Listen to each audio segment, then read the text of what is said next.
Hello and welcome to the latest episode of the Racing News 365 podcast, looking back at last weekend's Australian Grand Prix, but also looking ahead to this weekend's race in China. From Racing News 365, my name is Nick Golding, and I'm delighted to be joined, as always, by 2023 Young Journalist of the Year, Sam, absolutely Coop, and lead editor, the man, the myth, the legend. It is, of course, Ian Parks, and you know what, guys? I'm going to get the disclaimer out right now. We are not recording this on Monday. We are recording this on what is Sunday night time for Ian, Sunday afternoon for Sam. And I thought I'd get out of the way because we'll probably slip up over ourselves so many times. But quite simply, the reason we're doing this, because for Sam and I think this is probably the record for the earliest podcast recording. Yeah. For Ian, it's probably the record for the latest podcast recording. Of course, Ian, not far off, and Ian is obviously travelling back on Monday. And, you know, for those who've maybe been to Australia before or who have English, Nick. For those who have maybe seen a map of the world, Australia is quite far from England. So it is quite a long flight. And I don't think Ian fancies doing a podcast after what is a 20 odd hour flight. So, gents, please help me stop talking because it's been a very long day. Ian, my friend, as you mentioned a minute ago to us before we clicked record, this is now you into your 13th hour working today. How are you? Tired.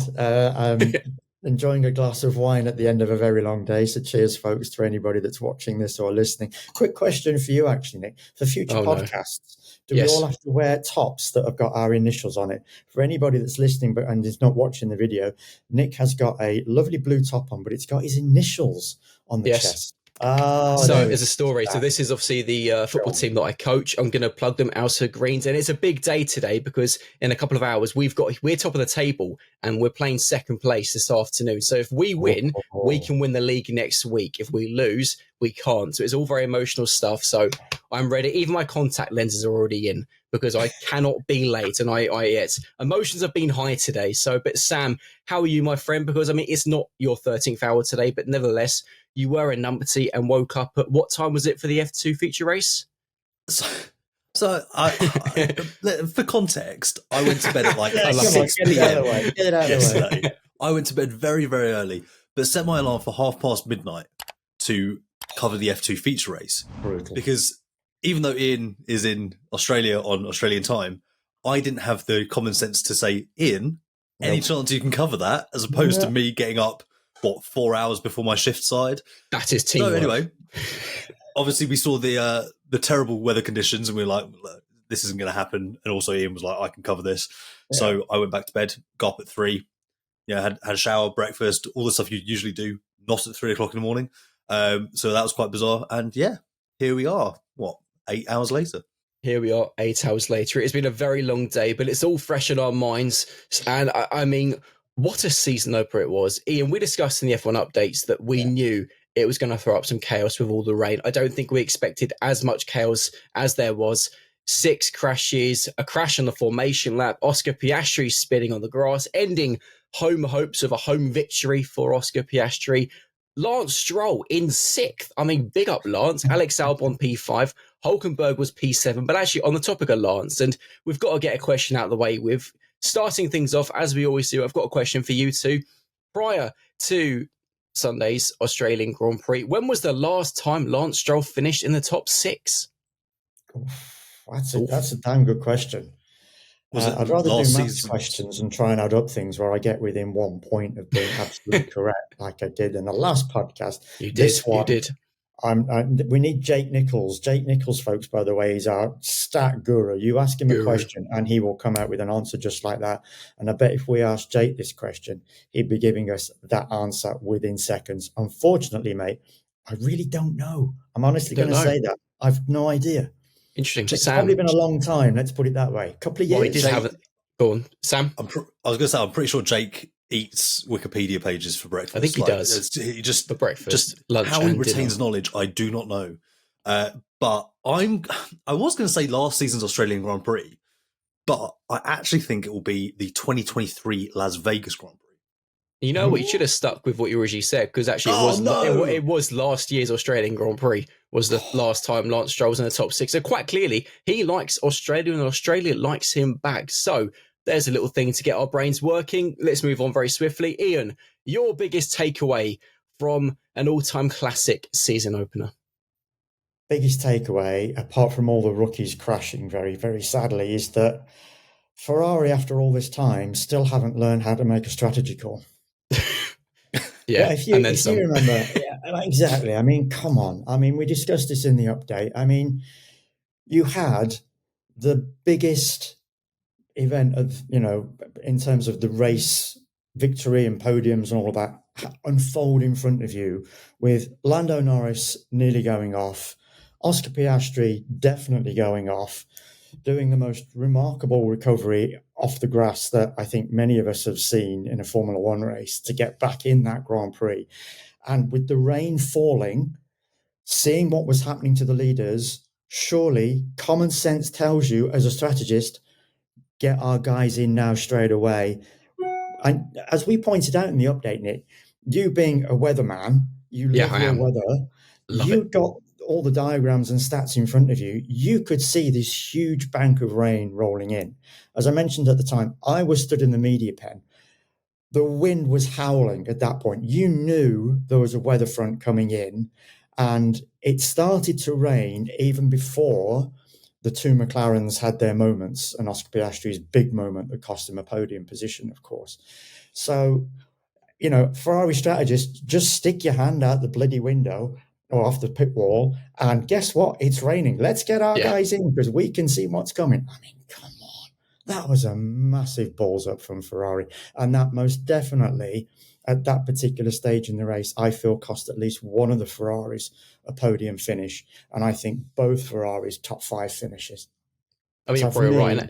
Go on. Come on, Ferrari, pull your finger out next time. Get it right. I mean, you're not wrong about Ferrari, because I literally wrote down, so we'll discuss Ferrari in a little bit, but my notes for them were quite simply, WTF, what the frick. Sam, your biggest takeaway? Careful. Nicely. Nice. Yeah, don't want the FIA on your back. My biggest takeaway, I mean, it's like, I think it's the sheer night and day across the weekend at Red Bull. Like, Max is going to be a difference maker. We've seen it in the past. And he had a really impressive display in the race today. Yes, he had that mistake that obviously let Oscar back through, having taken him at the start. But to be able to fight with Lando in the later stages of the race, obviously we know that he lost the McLarens in the midpoint, but to still be there at the end and push for victory, that would have been a really, really remarkable result for him. But then, contrasting that, you had the fortunes of Liam Lawson, who, and I'm not going to criticize how the rookies fared, including Liam, in the race, because it was very, very difficult, the conditions. The white lines were really, really horrible to deal with. Kimi Antonelli called them a killer. And then, pretty apt, really. Isaac Hadjar lost it on the white line, Jack Doohan, Liam Lawson himself. So I'm not going to criticize him for that, but he does need to be on the pace quicker. All weekend, you had Christian Horner making excuses for him, saying he's on the back foot, he hasn't raced here. Yes, but he would have done extensive hours in the simulator preparing for Albert Park. Yes, it's not a complete like-for-like substitution, but in this day and age, he cannot be that far off the pace each time he gets to a new circuit, because it's going to be a really arduous start to the season if that is the case. So he needs to find a way to adapt faster, but I will caveat that with the nuance that obviously not running an FP3 definitely harmed him when he came into qualifying. So he was, in that sense, Christian Horner was right that he was on the back foot, because then he was well down the order for the start of the race, and it just kind of snowballed from there. But Friday, he was just nowhere near the level he needed to be.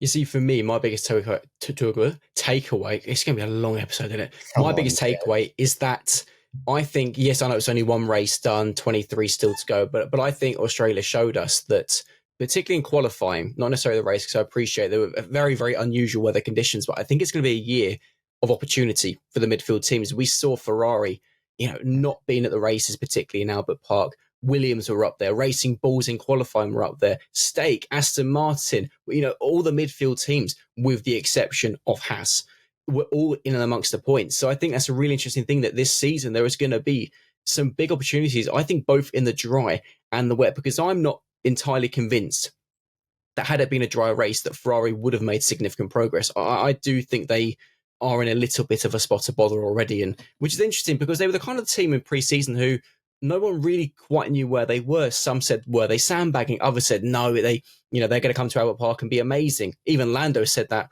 on Thursday in the presser. Yeah. And yet, actually, Ferrari are nowhere. They've got, of the top 4 teams, a lot of time to find. Something else that we obviously need to discuss very quickly as well is, obviously this year we are starting a brand new Predictor game, as instructed by Ruud Dimmers, our CEO. Big up, Ruud. But it's something that the Dutch do, and they absolutely love it. So we thought we'd give it a go, quite simply, and I'm going to do my best to explain this easier and easier across the season because it's a bit of a mouthful. We will be predicting for every single race the top 3 for qualifying and the top 5 in the race, as well as predicting a fan question given by, of course, the fans. Each of us will give our predictions individually, meaning that come the end of the season, we'll have our own scores. We can celebrate the winner, celebrate the losers. We'll also be asking one fan to give their predictions for each race and ask us said question, which means come the end of the season, 24 fans will have been involved. We'll be able to create a fan total. Happy days. We'll see who's the winner and who's the loser.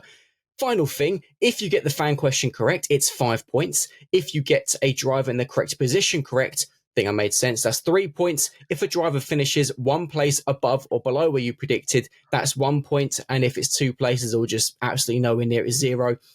As the rounds go on this year, I get the feeling explaining this is going to get easier. So very, very quickly, I predicted that Lando Norris would claim pole with Piastri in second, Leclerc in third. Norris and Piastri are correct, therefore I got 6 points. Ian get the same, so he got 6 points. Sam said it'd be Norris, pole, Leclerc and Hamilton. That was good. You only got 3 points for that. The first fan, the first fan, Julia, who's also my sister-in-law, got 1 point for saying Russell in third when actually he qualified in fourth. In the race, us 3 all got points for saying Lando Norris would win. Julia said Max Verstappen, which was actually close, and I think we all would have thought that would be. That got her 1 point.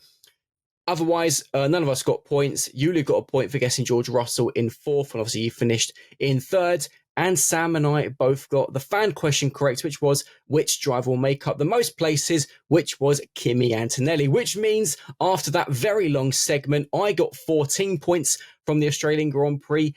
Sam got 11, Ian got 9, and Julia and the fans total got 3. Does that all make sense? Yes or no? That does make sense. It's a mouthful. That's long. If Joris, who edits our podcasts, if he could clip up where I talk about Kimi and Antonelli having a terrible time in qualifying and putting on a clinic in the race, I would be greatly appreciative. You're almost as bad as Ian, who points out whenever he asks a driver an amazing question, which he asks, he does answer absolutely incredible questions. But Sam, Ian can blow a great question. You're just trying to prove a point.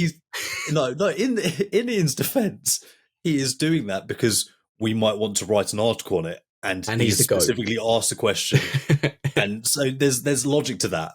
I feel like that. You can tarnish me. I feel like that's unfair. No, I'm gloating. Ian is the GOAT. We know this. Whereas you're just trying to get a point across. Yeah. Moving on very, very. Moving on swiftly, because I don't want to do this segment every week. Lando Norris, obviously, first victory of the season. It feels like, Ian, Lando proved a bit of a point, because obviously we've seen him last year, not necessarily in the closing rounds, but at times last season, succumb to pressure in different circumstances. And he came under a lot of pressure, of course, in Australia on Saturday. His first lap in Q3 was deleted for exceeding track limits, putting all the pressure on his final lap. He went and claimed pole. In the race, of course, he went off, as we said, on lap 44, managed to recover the car, went on to win, surviving pressure from Max Verstappen. It feels like it's visible now that Lando has turned a definitive corner, because in the past, those kind of moments I just said are ones he would have made mistakes in. Yeah, there's an element from what we saw of Lando that he has learned, and he has grown in experience. He has matured. I think the next element of Lando that we're all going to be curious to see next up is how is he going to fare in wheel-to-wheel combat? Because as we saw last season, that proved a little bit of a problem for him, especially when it came to going up against Max Verstappen. But in terms of what you've just described there, Nick, I think we saw a little bit of a new Lando in this particular Grand Prix. As you say, huge pressure after that track limits violation in the first lap in Q3, nailed it brilliantly on the second lap. And then we saw as well last year he had problems with his starts. Many people discussing in the media centre thinking, he's going to blow it again, what were the conditions? Oscar and Max are probably going to get him. Well, do you know what? He nailed the start today, controlled the race relatively comfortably. And even there was a point in the race, of course, where Oscar was told, you're free to race. He managed to keep and retain that gap to his teammate, because obviously Lando will have been given the same message, of course, that he knows Oscar will have been coming up behind him. Then, of course, he had that moment, that key moment, managed to keep the car under control, whereas Oscar didn't. And then, unfortunately for Lando, that moment where he lost that bit of control, he damaged the floor of the car. And that meant towards the end of the race, of course, he had Max bearing down upon him. And maybe another lap or two, who knows? Max had DRS in those closing couple of laps. Maybe Max might have just got him, but at least Lando just did enough to keep Max at bay and take that Grand Prix victory. And funnily enough, I saw a lovely stat in our chat that with Lando winning in Abu Dhabi, Lando winning in Australia, that's Lando's first back-to-back victories since sometime in his junior career, guys. I can't remember the exact. I think Jake said Formula 3, if I'm not mistaken. I might be wrong, but it's been a long time. That is astonishing for a driver now of Lando's caliber. But it's obviously taken McLaren this long to finally produce this consistent winning machine. So can he back it up with back-to-back victories in a single season rather than spanning 2 seasons? That's the next big question. And of course, the point I've just mentioned, how is he going to fare in that wheel-to-wheel combat? How much will he have learned from last season? And something else that obviously Lando did that was getting discussed in our Slack chat, brilliant place. And again, this was Jake Nicol, our stat guru, who said this, but actually in Lando winning the season opener, it means that Max Verstappen's run of being at the top of the Drivers' Championship since the 2022 Spanish Grand Prix has come to an end, which I think it worked out at something like 1,029 days of Max leading the championship. So there's some Max's ended. Lando's ended Max's run. But something, as I kind of just mentioned with Ian, Sam, that was crucial was, of course, lap 44 and Lando's recovery. Obviously, not so much for Oscar, but I've got an interesting view on this, and that throughout the race, once Oscar got back past Max, having fallen behind him at the second corner, Oscar was never really any more than a second and a half behind Lando, running very, very close together. It almost feels to me a little bit, having watched it back a few times, that as we see quite often when there's drivers battling, Lando was obviously the first to make the mistake after being the first driver to reach the wet patches. George Russell said it's a driver's worst nightmare leading in the wet because you get to that point first. It almost feels like Oscar kind of just got sucked into Lando's mistake a little bit, followed him off, because when you look at the replays, even the path they took is almost identical. Do you think, because Oscar, took it to heart, said that, he only had himself to blame, he pointed the finger at himself, but do you think there was a little bit of a case there that Lando almost created the problem for both of them a little bit? It's not abnormal for a driver to get sucked into a mistake that they see ahead of them. I think you get so into that flow state that as soon as something takes you out of it, you kind of follow in their footsteps. Yeah. So that's not a hugely unique phenomenon in that sense. So I think there is definitely kind of weight to that. But what I found particularly interesting though is that that it wasn't actually Oscar's first mistake of the race. No. Right when he'd got up right behind Lando, he put it wide at turn 6 and ended up, I think he fell to 2.7 seconds back in almost this kind of Hungary-esque like mistake. And I actually, just before on the live blog, called out that Oscar had been told to stay line astern, do not pass Lando, get past the back markers, wait till it's dry, then you can race. And like I said, well, how much is Hungary going to be playing in his mind? Thinking, well, where was Lando's kind of consideration at that point? But it's also in Hungary when Oscar made that mistake that allowed that whole situation with Lando to happen. So I thought it was fascinating that there's these kind of mirroring or parallels between those two races. But ultimately, Oscar, he wasn't able to absorb the pressure as well as Lando in that moment. Lando went wide, but just kept kind of on the throttle, went over the gravel, kept going. Oscar lost way too much tire temperature, and that's what ultimately led to the really critical spin. I think you're right in the sense that Lando's mistake sucked Oscar in, but I don't think Oscar was quite on the kind of the levels of concentration that we needed to see from him throughout the race, even though he had closed up to Lando. But ultimately, Oscar's going to be very disappointed that he essentially threw away a surefire podium. Yeah, and of course, what Lando and Oscar's mistake did do was let Max Verstappen right into the fight for the victory, something I don't think many people predicted, apart from his sister-in-law, Julia, ahead of the Grand Prix. And let's discuss Red Bull, because going into this weekend, they were the team, a bit like Ferrari, who no one really quite knew where they were. And I think, again, forgetting Liam a little bit, because it was his first Grand Prix as a full-time F1 driver, his first time at Albert Park as well, and obviously what is a very different car compared to what he had at Racing Bulls, V-Carb RB, whatever you wanted to call them last year. But what's really interesting, Ian, is that some of the comments Max came out with in that, yes, okay, the Red Bull was not as bad as we predicted, but he pointed out that Red Bull and every team's big problem is overheating rear tyres.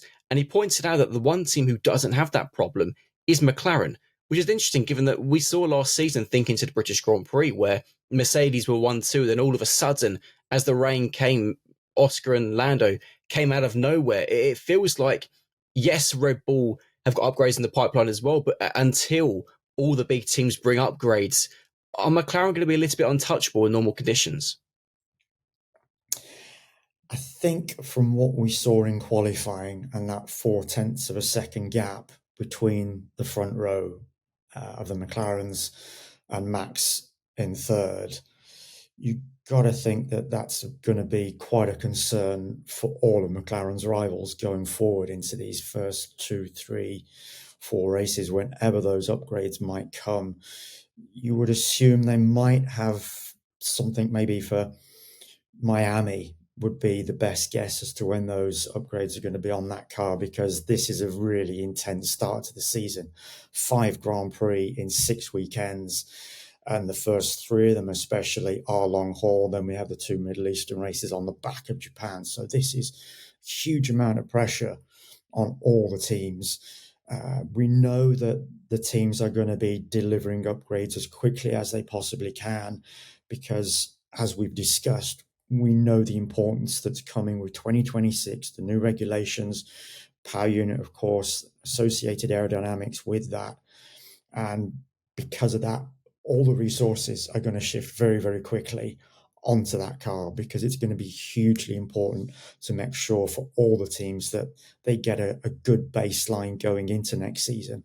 So once we've probably got Miami out of the way, I would suggest then the upgrades beyond that are going to start to become fewer and far between. We might see something towards the end of the European triple header, and I'm referring there to Imola, Monaco, Spain.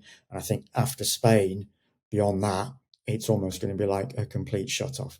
So the McLaren's rivals have got this very small window in which to close what is right now that 0.4 of a second gap, quite considerable. It's a lot to ask at this early stage of the season, because we know how good McLaren has been at developing its car over these past 18, 21 months since the Austria upgrade of 2023. So, as I say, a lot of work for them to do, especially as well, because McLaren has been so good. And they're not going to stand still, McLaren. We know that. So at this stage, we're looking at quite a challenge for McLaren's rivals. And Sam, really, until these upgrades start coming in, if we look at Max in particular, as he did a little bit in Australia, in particular with Oscar at the second corner, for these first few rounds, if he wants to win races realistically, he just is going to have to get his elbows out. It seems no more than that. He's just going to have to fight for everything, for the title defense, effectively. There's one driver you don't need to worry about when it comes to getting their elbows out. I think it's Max Verstappen, isn't it? Like he's gonna be absolutely fine. He will be okay. This is peace.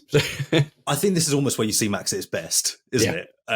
Because it's back against the wall stuff. He knows he hasn't got the best car, and it will be that I have to maximise every weekend that we saw over the course of last season, twinned with that vicious rivalry he had with Lewis in 2021.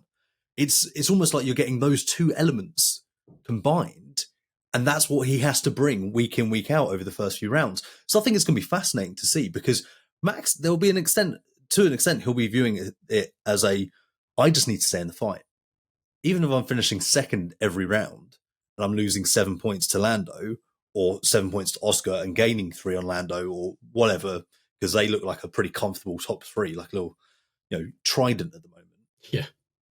I think he'll be happy to see the first few rounds out in that manner, and then reassess once the few upgrades do start coming in, and then we can kind of see what the lay of the land is, and he'll have a better understanding of actually how realistic is this championship challenge going to be. What's really interesting though, Lando is still batting away that level of expectation. He said after the race that yes, we have the best car, but it's not all about the car. And yes, me and Oscar just did a better job than everyone. No one else delivered what they should have in qualifying, which is what is accounting for the size of that gap. He really does not want to have that tag associated with him at this stage, which is interesting because just a few weeks ago, he was talking about how much he loves the pressure and he needs that, he invites that pressure on, and that's how he gets the best out of himself. So, maybe it's Lando just trying to play mind games. I don't think he needs to at this early stage of the season, especially with how the McLaren's performing. But yeah, I think going back to Max, we are going to see the best of him. There's a good chance we're going to see the worst of him. Lando himself was asked if he feels the need to get a reducer on Max early in the season. In that, if people who aren't football fans, that is a crunching challenge, a defender on a forward early in the game, just to kind of really be like, I'm here. Or if you're a basketball fan, an early block for a centre, just to be like, I'm not going to block every shot, but I can. Whether or not Lando needs to do something like that to kind of find that level of parity with Max, he doesn't seem to think he does. I wouldn't be surprised within 2 or 3 rounds he comes to regret that and kind of goes, actually, maybe that would have been a good idea. My favourite saying for this season is time will tell, but I'm going to pause the podcast there to bring a special message. Last weekend's Australian Grand Prix marked the 10th anniversary of Racing News 365, and to celebrate until the Chinese Grand Prix, we are running a prize giveaway if you fancy winning a scale model Formula One car of your favourite team or driver. All you've got to do to enter is be subscribed to the racingnews365.com YouTube channel and comment below any video. But if you're watching the podcast, just do it on this one. I want to win. It is as simple as that. I wish saying the giveaway message was as easy as explaining the Predictor game. That would make my life so much easier. Ian, I love the word that Sam used obviously when discussing Max there and Lando, the word reassess.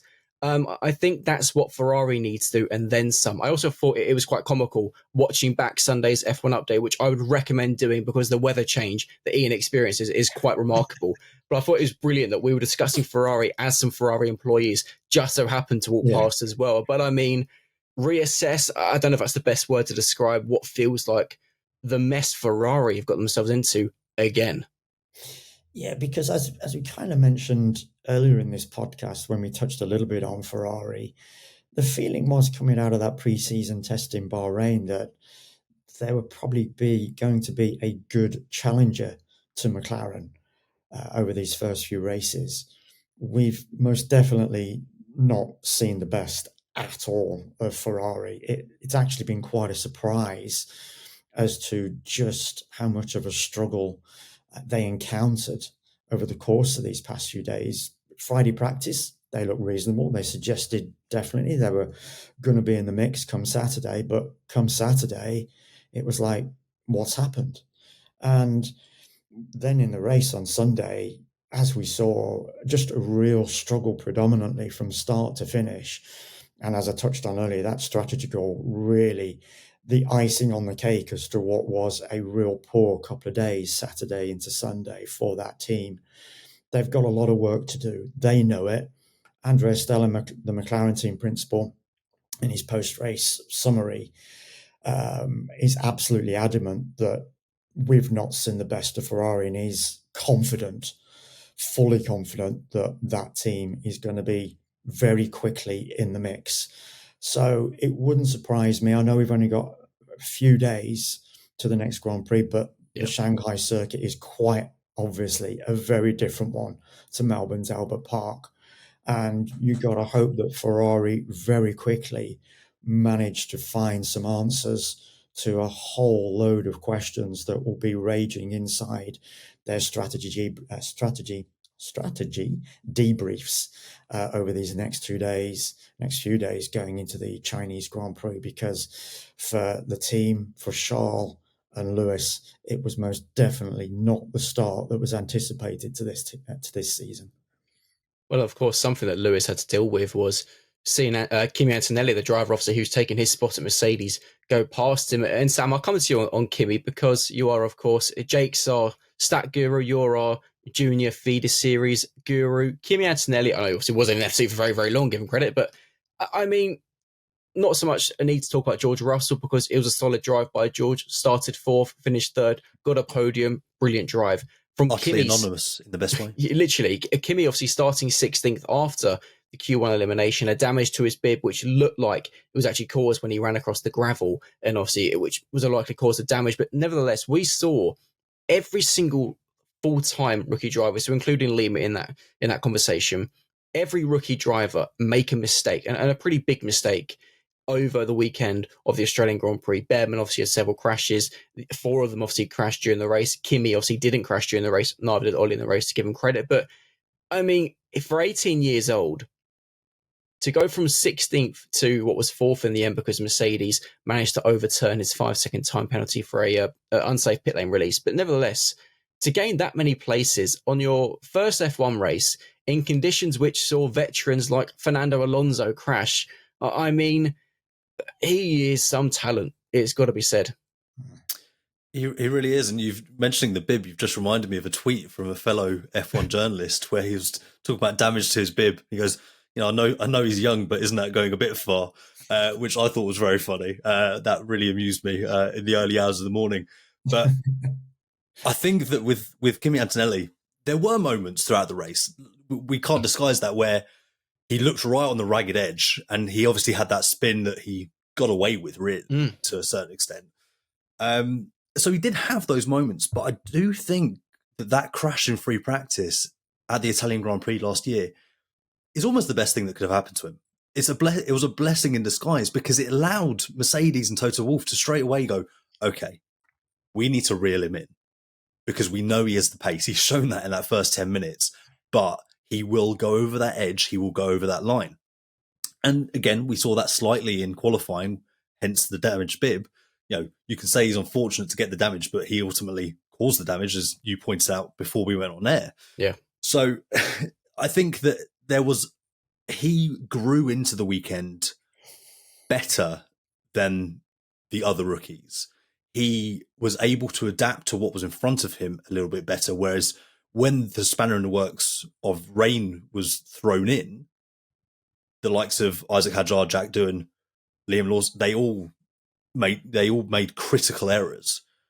And so, yeah, on one hand, you could say that Kimi was just lucky that his error didn't end up in the wall. But on the other hand, it was a mature, assured, reasoned drive where he kept it within the limits when he had to, and in doing so, moved through the field pretty efficiently and capitalized on the chances as and when they came. He didn't try and take too much too soon. When he did make mistakes, he would then recover. He had to pass Nico Hulkenberg a couple of times because he made an early mistake. So, yeah, I think he's always showed he has the pace. That's why he's been fast-tracked through to F1 in the extent he has. But he is now starting to layer in the maturity to go, you know what, I'm going to take what I can and not try and push it too far, which is a trait that we so often see in young drivers. Ollie Behrman had so many instances over the weekend. Max Verstappen early in his career. So I think he's in a really good place, and he's surrounded by a team that allow him to make those mistakes and learn from them. And we're seeing that already very early in his career. I'm just going to give a shout out. I'm just going to give a shout out very quickly to one other rookie. And it's a name that's obviously been brought up in Sam's answer there a couple of times. And I'm going to give a shout out to Ollie Behrman, because what he endured over those first 2 days on Friday and Saturday, crashing in Friday practice, missing second practice because of the crash in first practice, going out in third practice and within 3 minutes spinning the car again and beaching it. Given those conditions that prevailed over Sunday's race at Melbourne's Albert Park, it would have been very easy for him to have followed all the other rookies, Antonelli aside, of course, into retirement. But all credit to Ollie. He came fighting back, kept the car on track, and at least he managed to get a race distance under his belt. And at least that will have given him a degree of confidence now going forward. Unfortunately for him, that Haas car is not a good one.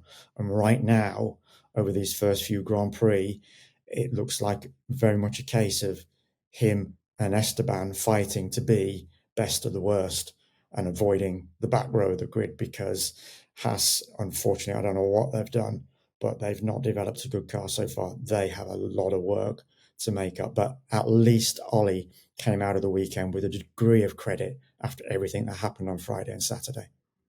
Yeah, nice. Go on, Sam. I was just going, could it be that it's just a complete lack of development? So looking at analysing the data from kind of qualifying, they found roughly 3/10. But the likes of Alpine, contrasting from Melbourne last year, found 1.64 seconds. Yeah, from last year. So is it a case that actually they've just gone, you know what, we did a good job to kind of close up and build a reliable car that can compete during a race distance without completely destroying its tyres last season. But realistically, if we want to make progress as a team with our somewhat relatively limited resources compared to some of the bigger teams, do we have to turn to 2026 earlier than everyone else? I'm just throwing out there. Could it be that? Because I can't work. It's the only plausible explanation I can find to why they were so far off the pace, given where they were at the end of last year. Yeah. This brings us in actually really well to the last talking point, and I'll quickly mention, obviously, discussing the rookies. We did discuss Isaac Hadjar, of course, crashed out on the formation lap, bless him, in Sunday's F1 update in quite some depth. So if you want to know and hear a bit more about Isaac and didn't watch Sunday's F1 update, I'd recommend going to check that out, because it was horrible to see what happened to him. But yeah, let's go on to the midfield and the back of the field, because it was the last talking points. I'm glad you two have kind of discussed it a little bit amongst yourselves anyway, but it is remarkable, because I don't even want to watch now our pecking order video ahead of the Australian Grand Prix, where I think we had Haas in, I think it was 7th or 6th, because in all fairness, though, that's genuinely kind of where we were expecting it. And a big story that's kind of been discussed over the Australian Grand Prix is the fact that in testing, they only did long runs, not one quali lap. And clearly in quali, they were absolutely nowhere. And it's crazy how when you look at the midfield, and this is a question to either of you to answer, you look at the midfield this year, and even Gabriel Bortoleto got his stake into Q2 on his first appearance. So good job on that term, Bortoleto. And of course, even his crash wasn't his fault. It was a really weird one as well. The suspension seemed to collapse on him. But Haas really seemed to be, at the moment, based on what we've seen, actually in testing, but also in the first race, the only team on the grid who seem to not have a car at the moment which can compete for the points until they introduce, or should they actually bother to introduce some upgrades with 2026 around the corner. Go for it. Who wants it? Well, I think I'm just going to refer back to Sam's Go for point. it. Yeah. I actually think what he has stated just there is probably the most plausible explanation, that it's a team that's going to want to focus so much on 2026 that you almost feel like this year is likely going to be a sacrificial lamb year to ensure they hit the ground running in 2026.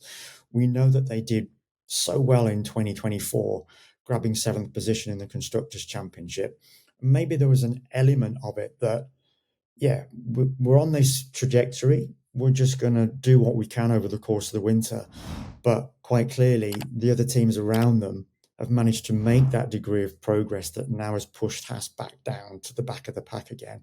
So, as I've mentioned, they have a lot of work to do, but just how much, even now, are they already focused on 2026 in sacrificing 25? I do think that they won't be alone, though, at the back. I think no, the struggles of Liam Lawson, Kimi Antonelli, so on and so forth in qualifying maybe gave the impression that Stake had taken a bigger step than they have. They have taken a step. That's you look at but I think, and credit to Gabriel Bortoleto, what a way to prove one very well-known doubter wrong after a certain B-grade driver comment. But I mean, that just shows. Yeah, I mean, anyone who's watched F2 and F3 for 5 minutes in the last 2 years knows that Gabriel Bortoleto has all the ingredients he needs to succeed in F1. But I think that the conditions that kind of all transpired over the weekend is somewhat of a false dawn. I wouldn't be surprised if those 6 points that Nico Hulkenberg got are the bulk of their points come the end of the season. As I said, they've definitely taken a step, but I think Haas won't be lonely at the bottom, but I think they may be a little bit adrift, those two teams. With Haas, it feels a little bit like 2021 deja vu, when they obviously had Mick Schumacher and Nikita Mazepin and decided just to sacrifice the 21 season for the new regs in 22 and effectively carried over their 2020 car. That's, I think, potentially what's on the cards again here, because actually it worked for them in 2022. But anyways, let's move on to the final thing, and we can't wait for this. It is our predictions for the Chinese Grand Prix, everybody, because it is a double header. Our fan who's going to be giving their predictions this week is Kelsey, who has predicted that Max Verstappen will qualify in third, Charles Leclerc second, Lando Norris in first. It's important I note out this is for the traditional qualifying and the normal race, not the sprints, because of course it is a sprint week. It is a sprint weekend as well. Yes, Sam, you look so excited, mate. In the race, I'm not working it. It's fine. I'm off a weekend. Well, you are. Well, do you want to say why? Go on. I'll give you a moment. I'm getting married next weekend. There we go. Joining the party. It'll be 3 for 3 on the podcast. It will actually. Very good maths. And of course, in the race, Kelsey thinks Carlos Sainz will finish fifth, Max Verstappen fourth, Charles Leclerc third, Piastri second, and that Norris will claim back-to-back wins. And Kelsey's fan question is, which team will have the fastest pit stop in China? And Kelsey thinks it will be Ferrari. I'll give you guys a second to think, because I believe it will be the exact same top three on the grid we had in Melbourne. So I'm going to say Max third, Piastri second, Lando first. And I think in the race it is going to be Russell fifth, Leclerc in fourth, Verstappen third, Piastri second, Norris first. Because I think in the dry at the moment, McLaren probably can't be stopped, but I think Red Bull will set the fastest lap. Sam, go on. I mean, first things first, has anyone checked the weather forecast for China next weekend? I've not, which I didn't do. The weather forecast is sunny and dry. Okay. Yeah. That's useful. That's very useful information. Okay.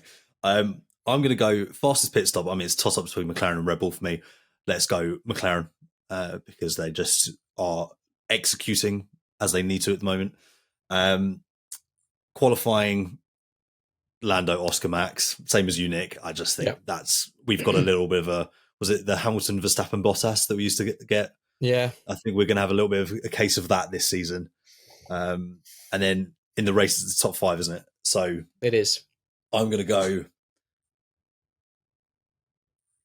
Lando, Max, Oscar,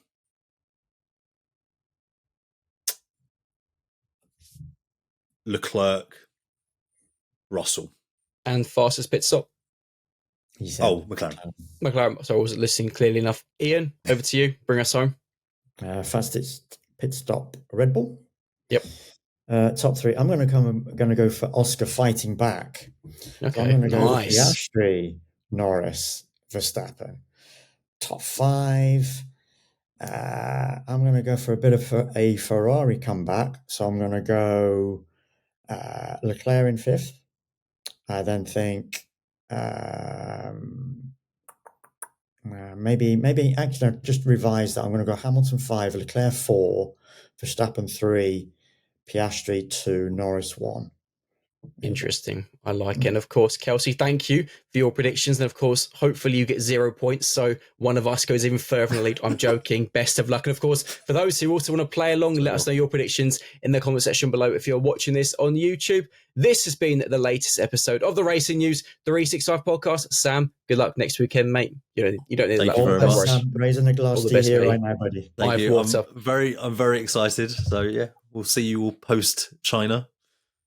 For all the fun.